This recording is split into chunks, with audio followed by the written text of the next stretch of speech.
الله إخوة الإيمان إن الحمد لله ونحمده ونستعينه ونستهديه ونعوذ بالله من شرور أنفسنا ومن سيئات أعمالنا من يهد الله فهو المهتد ومن يضلل فلن تجد له وليا مرشدا وأشهد أن لا إله إلا الله وحده لا شريك له وأشهد أن محمدا عبده ورسوله صلى الله عليه وسلم أدى الأمانة وبلغ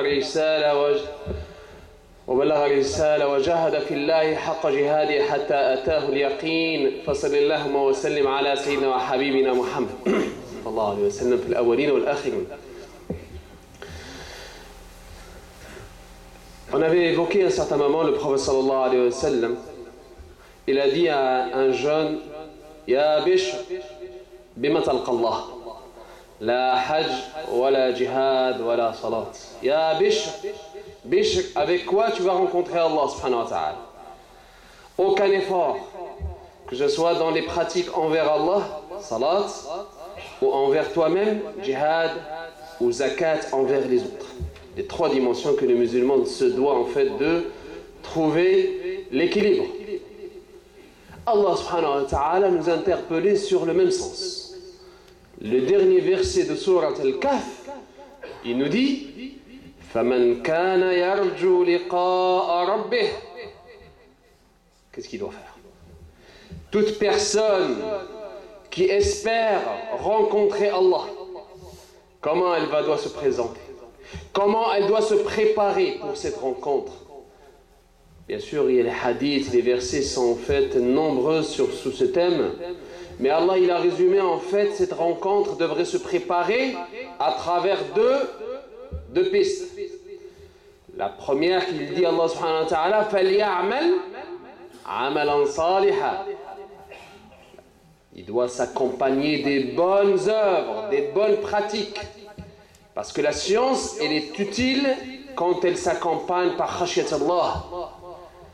Comme il dit le prophète sallallahu alayhi wa sallam, Allahumma inna nas'aluka khashyatak an nakhshaka ka'annana narak. Donne-nous en fait cette piété comme si on te voyait, et on arrive à ce niveau-là quoi? Au niveau de ihsan, de l'excellence, d'adorer Allah comme si tu le vois. Allah il nous dit attention, il ne s'agit pas seulement de cumuler le savoir et la science, il faut que cette science soit utile, mais il faut qu'elle se concrétise par la bonne pratique. Et la bonne pratique en islam doit en fait rencontrer trois critères. Il faut que ce soit d'abord placer cet acte dans l'islam, parce qu'il y a des gens qui ne sont pas musulmans, qui font de bonnes choses aussi. Mais Allah subhanahu wa ta'ala, il nous a dit karamad, kasarab, c'est juste de l'illusion, ça se termine ici. La deuxième, il faut que ce soit avec la bonne intention. Troisième, il faudrait l'accompagner avec la conformité avec le message de l'islam. Les bonnes pratiques. C'est là-dessus qu'enfin, Inch'Allah, je vais illustrer cette dimension qui est large en islam par trois exemples. Mais Allah subhanahu wa ta'ala, c'est pas terminé. C'est pour ça qu'il dit وَلَا يُشْرِكْ بِعِبَادَةِ رَبِّهِ أَحَدًا. Tu dois faire les bonnes actions sans associer avec Allah quiconque. Que ce soit adressé à Allah seulement. Tu rédiges une lettre qui fait pleurer pour ta femme, tes enfants, ta mère, tes parents. Tu mets la lettre dans une enveloppe, tu mets la mauvaise adresse. Est-ce qu'elle va arriver? Jamais. C'est pour ça que l'adresse est très importante en islam. Allah est aghna shuraka ani shirk. Bref, mais le Coran, c'est bizarre. On dirait que cette fois-ci, Allah subhanahu wa ta'ala, il nous parle d'abord de faire les bonnes actions et c'est après qu'il ne faut rien associer. Non. Il y a des versets dans le Coran où il n'y a pas l'effet de tartib, il n'y a pas le classement. Mais on peut même en fait comprendre que les bonnes actions doivent toujours comment il se trouve cette personne qui fait les bonnes actions? En tout temps, elle n'associe pas avec Allah subhanahu wa ta'ala. Donc c'est comme c'est un dénominateur commun. Bon, les exemples que je vais vous présenter aujourd'hui, c'est en fait de trois genres. On est repensé à des bonnes actions envers qui d'abord? On a repensé en fait envers les plus proches, comme il dit le prophète sallallahu alayhi wa sallam. Ibda biman ta'oul. Commence à faire les bonnes actions avec d'abord les gens qui vivent avec toi. Ouais. C'est pour ça qu'Allah subhanahu wa ta'ala, il a demandé même au prophète en termes de da'wah de commencer par ses plus proches. Et c'est pour ça que le prophète sallallahu alayhi wa sallam et le Coran nous montrent que ton premier paradis, il faut le vivre d'abord chez toi. Dans ton cœur, mais chez toi. Après, tu essaies de les répartir, de couvrir un champ plus large. On ne peut pas imaginer quelqu'un qui est comme le monstre chez lui et qui veut paraître enfin comme un ange à l'extérieur, ou l'inverse. Alors, je donne le premier exemple, je ne fais que rappeler, mais ce n'est pas l'exemple que je donne aujourd'hui, que le prophète sallallahu alayhi wa sallam, comme il a dit, si Allah aime du bien dans un foyer, il fait pénétrer la douceur, pas la violence. Mais revenons en fait à l'exemple que je veux vous citer. La première bonne action que tu devrais adresser, justement, après avoir en fait concentré l'unicité de Dieu dans ton cœur, voilà, hein, wa qada rabbuka alla ta'budu illa iyyahu wa bil walidayni ihsana. C'est les parents qui viennent dans le premier rang. On les oublie souvent. Quand on est adulte, on est occupé par nos propres petites familles, nos besoins au quotidien, nos travails, nos occupations. Et souvent, on les oublie. C'est pour ça qu'Allah, il dit attention. Il rappelle tout ce qui est rappelé dans le Coran, il ne rappelle pas ce qui est évident et qu'on peut faire, mais plutôt ceux qu'on risque d'oublier. Allah, il nous rappelle le bien-être d'abord envers nos parents. Même quand il s'agit qu'ils nous poussent à renier notre foi. فَإِنْ جَاهَدَاكَ عَلَىٰ أَن تُشْرِكَ بِمَا لَيْسَ لَكَ بِهِ عِلْمٌ فَلَا تُطِعْهُمَا وَصَاحِبْهُمَا فِي الدُّنْيَا مَعْرُوفًا. Même dans cette situation-là, à l'extrême, tu dois les accompagner du meilleur comportement. Il y a juste Allah qui peut en fait donner ce message de pureté comme ça. Un Dieu qui s'élève au-dessus parce qu'il dit, Allah subhanahu wa ta'ala, vous êtes tous mes créatures. Vous êtes tous mes créatures. أحبكم إلى الله أحبكم إلى عياله. Après, il va en fait, Allah subhanahu wa ta'ala, bien sûr, c'est à lui de juger les gens dans le dard. Bref, donc la première situation, c'est comment je me comporte comme bonne action envers d'abord mes chers, c'est mes parents. La deuxième bonne action, je peux la faire un peu plus large, envers un membre de la famille. On va choisir une cousine. Après, on va élargir le champ, on va aller vers des personnes que je côtoie peut-être plus au quotidien, plus que ma famille. C'est qui? Un des employés. On passe plus que 8 heures dans notre travail, alors que peut-être à la maison, on passe même pas 2-3 heures. Alors c'est pour ça que une histoire en fait très belle que vous connaissez, que je vous l'ai présentée comme ça, hein. Vous avez pu imaginer c'est quelle histoire? On va en fait en parler rapidement, Inch'Allah. Le prophète sallallahu alayhi wa sallam, il a décrit en fait 3 personnes qui se sont réfugiées pendant leur voyage dans une grotte. Et pendant qu'ils sont dans la grotte, une roche est tombée et a fermé la porte. Chacun, ils ont essayé bien sûr de pousser, hein. Pousser la roche, impossible, il ne bouge pas. Après, en fait, c'est des croyants, c'est des bons musulmans. Ils ont dit, notre seul salut de cette prison, en fait, en plein air, c'est quoi? C'est de nous référer à Allah subhanahu wa ta'ala. Hein? Al-Jabbar, Al-Qadir, c'est lui qui rien lui est impossible, subhanahu wa ta'ala.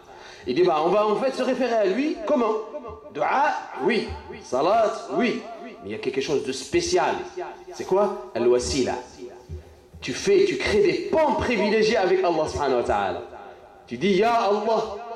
Chacun de nous, on va en fait invoquer Allah à travers une bonne action qu'on a estimé faire exclusivement à Allah. Vous vous rappelez, hein?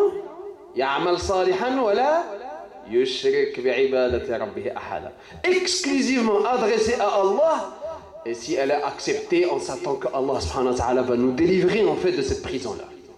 Parce que l'être humain, il peut résister plus que 15 jours, un mois sans rien manger. Plus que 3 jours, je pense pas, sans rien boire, et surtout si c'est dans le désert. Mais dans une grotte aussi, l'oxygène commence à manquer, si c'est étanche. Et là, on ne risque pas de tenir trop longtemps. Bref, le premier, il va nous parler de son histoire d'abord avec les plus proches. On a dit avec qui? Avec son père, avec ses parents. Et il dit, un jour, j'ai en fait allaité la brebis, Et j'ai amené comme d'habitude le lait d'abord à mes parents. Je suis venu devant la porte, j'ai trouvé que mes parents sont endormis. Et quoi, qu'est-ce que je fais? J'ai un bon prétexte pour retourner, aller chez moi? Non. Il a fait presque quelque chose qui est impossible. Il dit, je suis resté en face d'eux autres jusqu'à ce qu'ils se sont réveillés. Je ne les ai pas réveillés, par exemple. Je vous ai dit, les parents, quand ils prennent de l'âge, c'est comme un bébé. Il faut prendre soin. Tu ne réveilles pas ton bébé pour lui donner à manger. Alors, il dit, dès le réveil, je leur ai donné à boire et le reste, je l'ai amené à mes enfants, ma femme et moi-même. Ya Rab, si tu juges que cette bonne action que j'ai faite envers mes parents, elle t'est adressée à toi seul, c'est chez toi seul que je cherche rétribution, fais de telle sorte que la roche s'ouvre et on soit délivré. À votre avis, qu'est-ce qu'elle va faire la roche? Elle va s'ouvrir un petit peu, mais pas assez pour sortir. Le deuxième, il va rappeler en fait l'histoire qu'il a eue avec, on a dit avec une cousine, une très belle femme, qu'il avait toujours l'œil dessus, mais il n'avait jamais pu en fait l'approcher. On parle des gens qui sont croyants là. Et la tentation, elle est là. Un jour, elle était dans le besoin et elle vient le voir. Peux-tu m'aider? Il dit, si tu peux me laisser en fait, si tu me donnes en contribution en fait quelque chose d'intime. Alors elle a accepté au début. Mais pendant qu'il allait en fait faire le haram, l'acte interdit, en dehors du mariage, il m'a dit, crains Allah parce qu'Allah nous voit maintenant. Une femme de ce calibre, il faut qu'on ait en fait parmi nos enfants, les éduquer sur ces histoires-là. Avoir le contrôle de Allah. Parce que Allah, il a dit même le muttaqin, c'est qui? C'est des pieux qu'Allah il a qualifiés. Ils se rappellent. Allah nous voit et ils reviennent. Ils s'arrêtent, ils s'abstiennent. Bon bref, il dit je me suis levé, je me suis en fait empêché alors que la personne que j'adorais le plus au monde, c'était cette femme-là. Ya Rab, si je l'ai faite cette action-là de m'avoir retiré. Et là, il doit en fait pas juste retirer physiquement ses impulsions et tout. Vous imaginez? Il dit, si je l'ai fait pour ton amour, ya Allah, fais de telle sorte qu'on soit délivré. La porte va s'ouvrir, la roche va s'ouvrir, mais pas assez pour passer. Il nous reste le troisième. Avec qui? Avec l'employé. Il avait un employé, quelqu'un, il dit, moi je suis en fait quelqu'un dans les affaires, et j'avais un employé. Un jour, il a disparu. Je ne lui ai pas payé son salaire. Et quand je posais cette question-là auprès de plusieurs personnes, qu'est-ce que, à votre avis, ceux qui ne connaissent pas l'histoire, qu'est-ce que vous allez faire comme bons musulmans de ce salaire-là? La personne a disparu pour de bon. Alors il y en a qui disent, écoute, tu peux la consommer, distribue-la pour les mosquées, toutes les caisses sont ouvertes pour ça. Tu la donnes sur les pauvres, tu distribues sur les pauvres. Non. Cette personne, elle avait la crainte d'Allah subhanahu wa ta'ala à un niveau qu'on n'aurait pas pensé. Il dit, je l'ai investi. Le jour quand cette personne est revenue après, pour combien de temps, lui dit, je viens récupérer mon salaire, tu te rappelles de moi? Il dit, tout ça c'est ton salaire. Tout ce troupeau de bétail c'est à toi. Il dit, tu te moques de moi? Il dit, non, c'est à toi. Je l'ai investi pour toi. Il y en a des calibres comme ça. Vous vous rappelez celui qui a la barbe jusque-là, qui avait volé carrément les billets de pèlerinage? Il aura laissé peut-être la barbe, mais il est parti avec l'argent. C'est pour ça. At-taqwa ha-huna, il dit le prophète sallallahu alayhi wa sallam. La piété, elle est ici. Faites attention. Chacun de nous, il est responsable de cet islam, comme il dit le prophète sallallahu alayhi wa sallam. Vous avez compris le message. Cet homme-là, son honnêteté, son intégrité, la crainte d'Allah vis-à-vis des autres, en dehors de la famille, elle a eu beaucoup plus d'impact et la roche va s'ouvrir. Vous imaginez? On n'aurait jamais pu penser. Donc c'est pour ça, en fait, à travers cet exemple, on invoque Allah subhanahu wa ta'ala, qu'on retienne l'essentiel et qu'on soit à la hauteur de notre message. Parce qu'il ne s'agit pas seulement de faire la salat, c'est important. Il faudrait qu'on soit tous des modèles, comme on vient de le voir. Auprès de mes parents, auprès de mes proches. Il y a des salat al-rahim. Les lois qui gèrent en fait en islam sont très fortes de relations de parenté, mais aussi avec les autres qui sont loin de la famille. Rester un ange aussi ordonné, aussi discipliné, aussi l'altruisme. Itar, un mot qui a presque disparu du dictionnaire des musulmans. Itar. Avec Itar, le prophète sallallahu alayhi wa sallam, l'altruisme, il a amené beaucoup de gens à l'islam. Regardez cette personne dans son intégrité, la prendre aussi comme modèle, alors que la période s'approche des déclarations des impôts. Est-ce que les musulmans vont être fidèles à leurs principes, à leurs croyances? Et Inch'Allah, j'espère qu'on va être là dessus aussi pur que Allah subhanahu wa ta'ala a voulu, parce que chaque musulman, vous savez, ne bougera pas devant Allah que lorsqu'il aura répondu de quatre choses. Sa jeunesse, sa vie entière devant Allah. Et de sa science, qu'est-ce qu'il a fait? Et de son argent, comment il l'a gagné et comment il l'a dépensé. Comment il a gagné aussi. Alors, Allahumma ja'alna min alladhina yastami'una al-qawla fayattabi'una ahsanah. Ulaika alladhina hadahum Allah wa ulaika hum ulul albab. Rabbana atina fid dunya hasanatan wa fil akhirati hasanatan wa qina adhaban nar.